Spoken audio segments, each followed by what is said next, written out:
Okay, so it looks like we're ready to get started.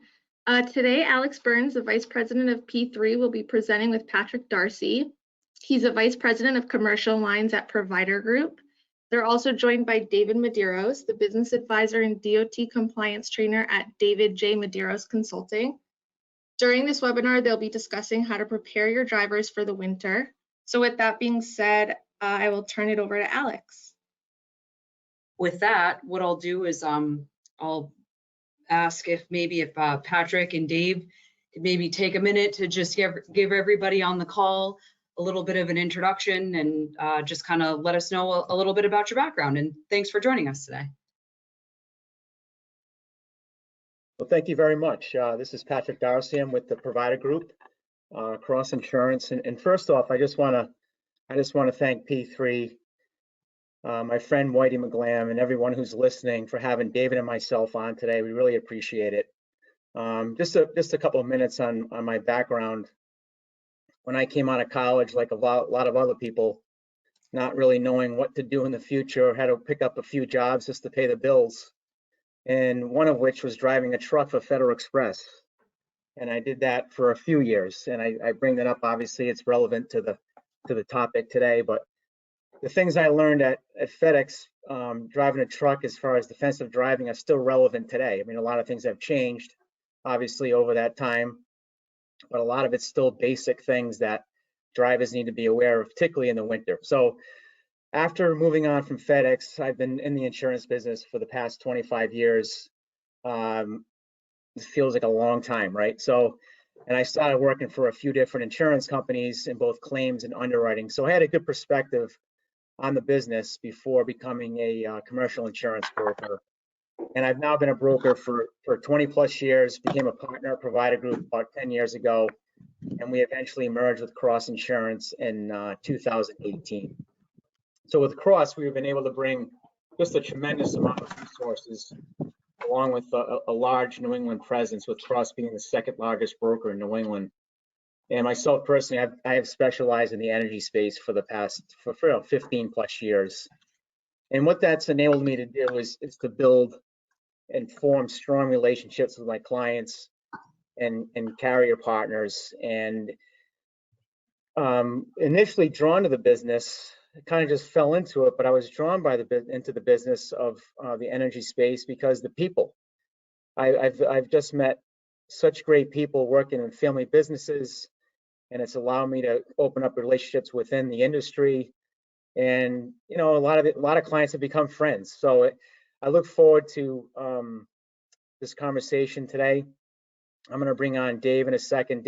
David has been a valuable partner for myself and Cross over the last couple of years as he started to work with a lot of our clients. Has helped them minimize their risk, which obviously leads to more competitive business.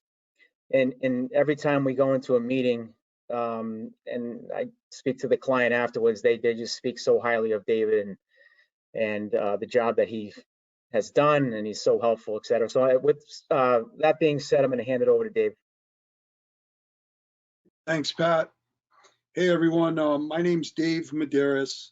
Really appreciate the opportunity to participate today.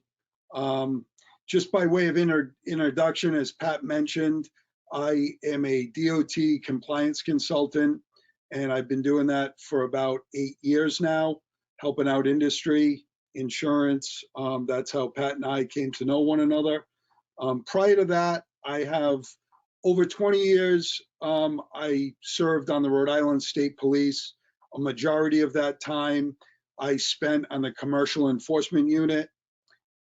As a result, I have about 8,000 roadside truck inspections under my belt. I was assigned to Federal Motor Carrier to help them do audits of companies to make sure they were compliant and safe. Part of my career, I actually was a trainer for people who did commercial enforcement on the state police and around New England and around the country. I'm certified in every inspection imaginable, including cargo tanks, buses, radioactive loads, and as I said, in retirement, now in my consulting business. I help companies to be compliant, and a large part of that, as you guys on this are well aware, is driver training. So it's a pleasure today to, Pat is going to talk in general about some winter driving safety tips. And when Pat's done, I'm going to just touch on a few very specific things to operating a commercial vehicle, and specifically a cargo tank during in the winter environment. So Pat, it's all yours. All right, thanks, Dave. So obviously this is a very busy time of year. The weather's been unbelievable, but now obviously it's starting to turn, and you guys are going to start to ramp up. So with the winter, obviously that brings a lot of different variables into the equation, particularly for drivers. It's cold, it's snowy, slushy, icy, you name it. And the roads can be particularly dangerous to drive on during the season, and truckers are at the greatest risk for accidents, obviously. So, winter weather conditions, they kind of have a tendency to sneak up on, even the most cautious drivers, and it takes just a second to make a mistake, or God forbid, turn into an accident. With every accident, obviously there's potential for significant losses, right? So having a truck laid up, a workers' comp injury, loss of income, in turn higher workers' comp and fleet costs. So obviously the things we're talking about today are all to avoid and to minimize those risks for you guys. So, the winter demands a heightened awareness and improved driving skills. You have to keep your eye on the road, take into consideration the ice, snow, wind, cold, etc. But with the proper planning and precautions, a lot of these things can be avoided. So I'm just going to go over a few things real quickly here that I think you can bring back and are really relevant and bring back to the office, bring back to your drivers. The first one is pre and post inspection of the vehicle. I know Dave's going to kind of get into that a little more. Just real basic things like cleaning the ice and snow off the windows and mirrors and lights, etc. Allowing the drivers to see better, right? And for others to see you. And not to mention the snow and ice on top of the truck, which has to be removed, which is actually the law. I'm sure Dave will jump on that as well. So that would be the first thing, right? And then some other basic things to keep in mind, right? Keeping an eye out for brake lights on the vehicles in front of you. Being alert is really half the battle. Watching for brake lights, adjust your braking accordingly, and allowing plenty of space between you and the vehicle in front of you to accommodate those last minute lane changes, which really kind of blends into being aware and giving enough time for the vehicle in front of you. So typically it's what they say is giving the vehicle 7 to 14 seconds of room in front of you, and really try to anticipate what's coming up, what you see ahead of them.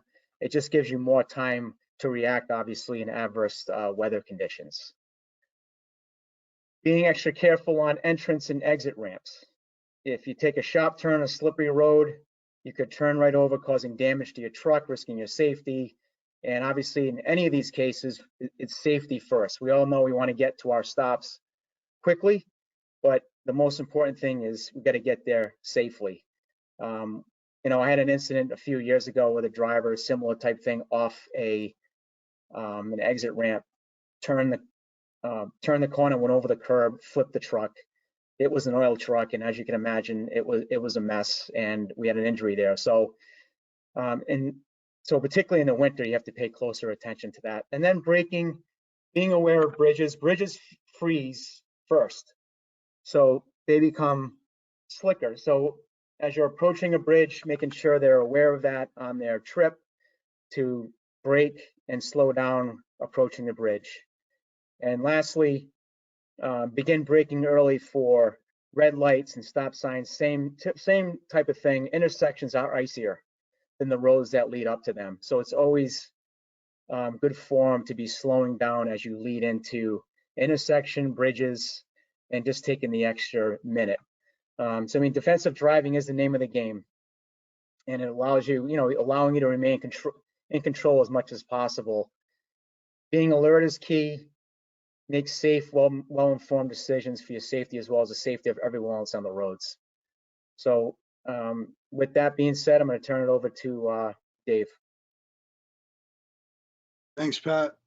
So as I mentioned, everyone has good common sense, and anyone in New England who's been here any amount of time and driven here knows the challenges that Pat pointed out. What I'm going to do real quickly is just talk about not only what's good practice, but anyone who knows anything about the federal motor carrier safety regs should know that these are actually mandated requirements under the law. So I'm not a guy who just tells you what it is. I'm going to actually give you the site. So if you're interested in reading it for yourself, you don't have to take my word for it. But first and foremost, everyone knows that in 396 of the regulations, the federal motor carrier safety regulations, it requires that all commercial drivers perform a pre-trip for the commercial vehicle they're operating, as well as a post-trip. So generally, the pre-trip is something that's done by memory, and basically the driver has to be assured that the vehicle, or satisfied that the vehicle is safe for safe operation. Then at the end of the day, the driver does a more thorough inspection, and I would argue they should both be as thorough. But on the second one of the day is when the requirement to do the driver or daily vehicle inspection report, if required. So there are 11 critical components on a pre-trip inspection, and I would argue that I've never come across a driver who's been able to name all of those steps to me. So it actually is a good idea, although not required, to use a checklist. I'm a big proponent of checklists whenever you can use one. If you have one that's available to you and meets, is in compliant with the regs. So as you all may know, after doing thousands of roadside inspections, it's very few exceptions that there's a defect found on a roadside inspection that should have been discovered by the driver prior to them leaving. So in addition to doing a thorough inspection, some of the things I want to touch on for winter is some of the things that we overlook. So one, the most important obviously is tires.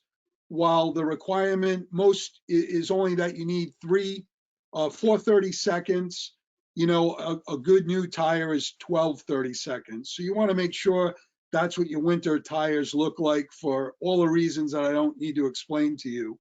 Some of the unique things of a commercial vehicle, especially a cargo tank, is the driver needs to actually get on the vehicle to perform some of the inspection criteria. So obviously, it's pretty dangerous to do so in the good weather. You obviously want to take extra precaution with the ice and the snow and the slippery parts on the vehicle. Keep at least 3 points of contact. This is a time where you want to start the truck, make sure that it's running, the heat, and equally important, the defrosters are working properly.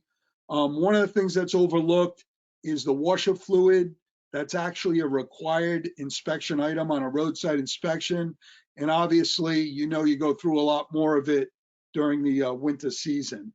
If the truck is equipped with air brakes, condensation can get in those brakes, or in the air system rather, and you can get ice. So you want to make sure that you do a little bit of training on air brake system, especially when it comes to winter. As Pat mentioned, snow removal is a requirement. It's a state and a federal requirement.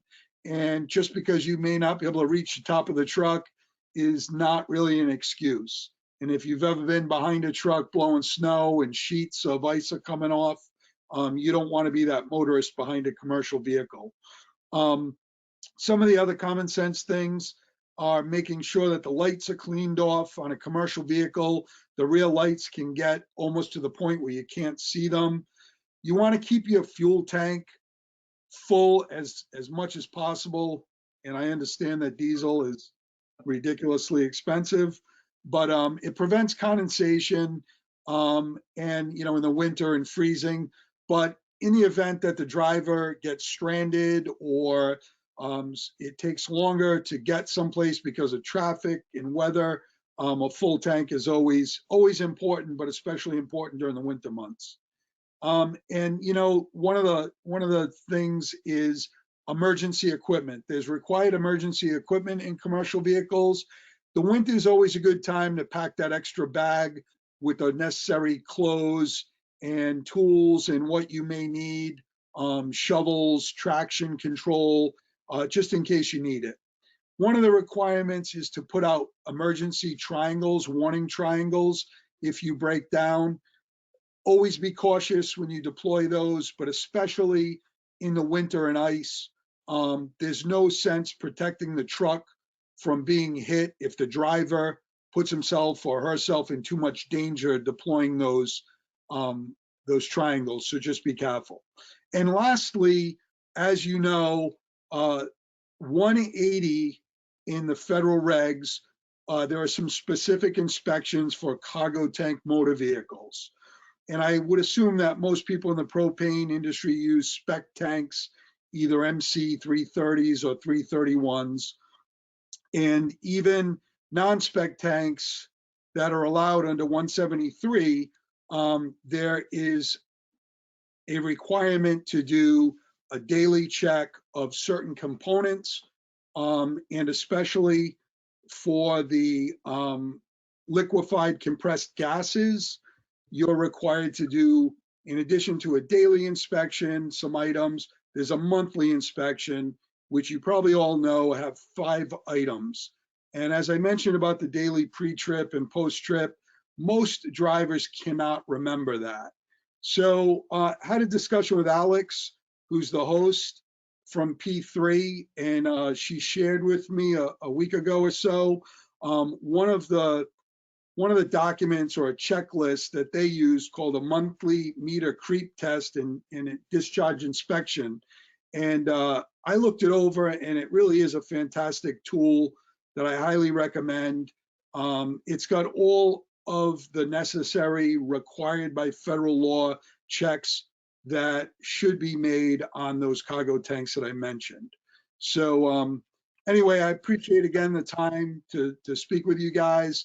If you have any questions offline, Alex, Pat can get you in touch with me. But in the meantime, I'll turn it over to Alex, and hopefully you guys all have a safe winter season. That's great. Thank you, Dave. I appreciate it. I will, with that, I'm just going to jump in real quick and show everybody just a quick demo of our monthly meter creep inspection.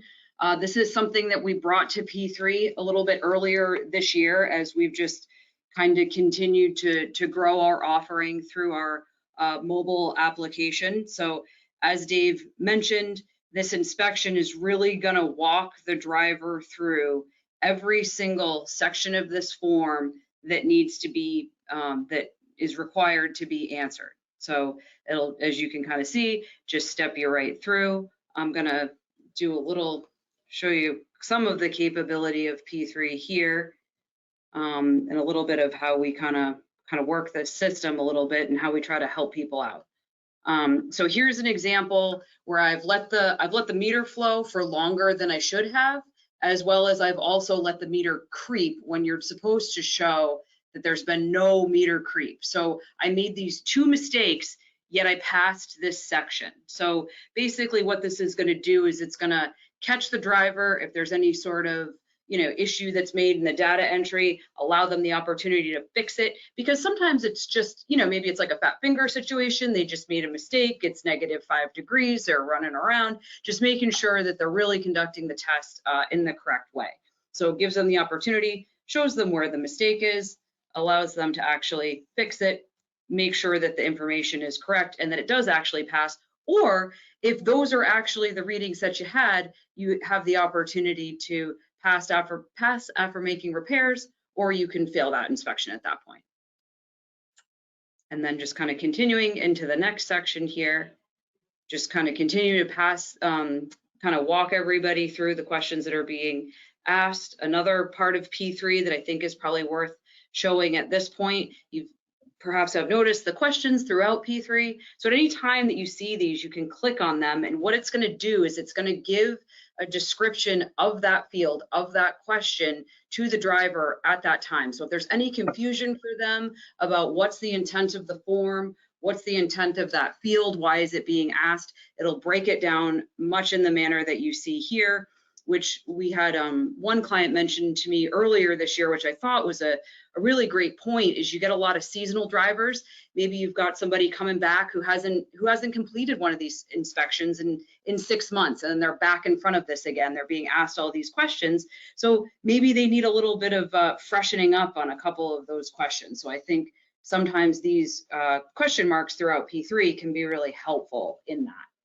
So we try to provide that wherever we can, so that it's an educational opportunity, as well as just making sure that the documentation is filled out correctly and the driver feels confident with the work that they're doing.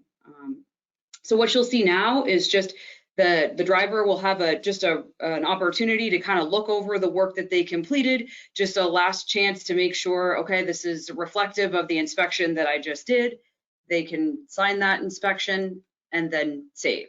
So as soon as that's been saved, you can see the inspection was uploaded. We'll pop over quickly to our regular P3 desktop system.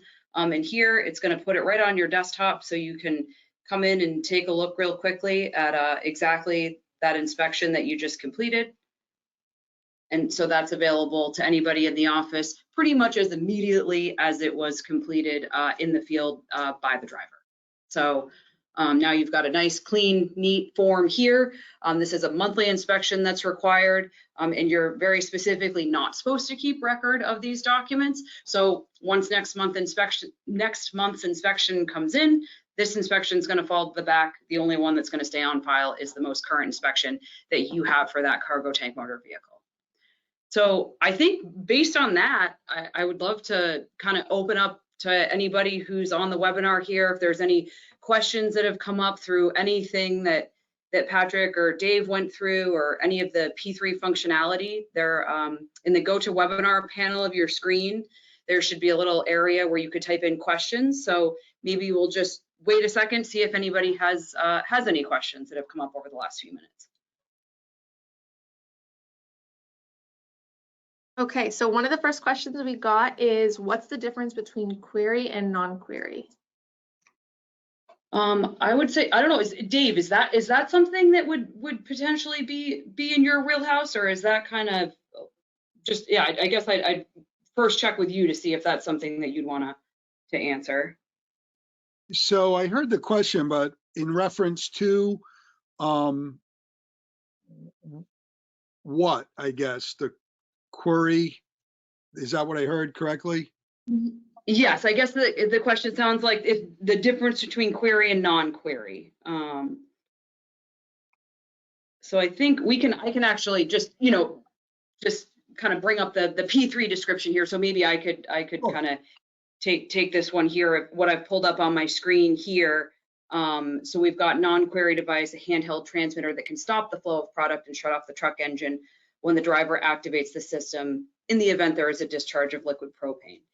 And then the query device is a handheld transmitter that has a timing feature that requires the driver to respond to a system query signal once every 5 minutes to continue the product transfer, taking more than 5 minutes. So that would be kind of a basic description there, and that's again housed within P3. Great. Okay, and then Alex, I think this is another one for you. Does P3 work without internet service? Oh, yes. So, yep, if there's anybody on the call who doesn't currently work with our mobile service, our system works both online and offline. Basically, what you do is you have we've been talking about drivers today, but a lot of times it's technicians that are using our application in the field as well. Great before they leave their house in the morning, or when they come in the office, log in, make sure that they've got the most up-to-date version of the system, any customer updates that have taken place over the course of the last night. Then they can hit the road. They can go offline for the entire day, number of days, whatever they need to do to get the job done, because we we know that a lot of times, you know, propane is often in inherently rural areas, and so we're going to have a lot of zones that you guys are working in that you don't necessarily have an internet connection, or it's a spotty cell connection. So we've definitely got you covered no matter what the situation is that you've got. Great. So that seems to wrap up the questions we have. I don't know if there's any final thoughts or anything you guys wanted to touch on. Well, I think that's great. If anybody thinks of any questions, or, you know, if you're having discussion after today's webinar, definitely reach out. And, you know, as Dave mentioned before, if there's any specific questions for Patrick or Dave, I'm happy to put anybody in touch with either of them, depending on what the question is. And I think, yeah, we'd just really like to say thank you to both Patrick and Dave for joining us today. It's great to be able to, you know, kind of get your perspectives, because you guys are looking at this from a different angle than we are. So it was great to hear what you guys had to say. So thanks for joining us today. Thank you, everyone. Appreciate it.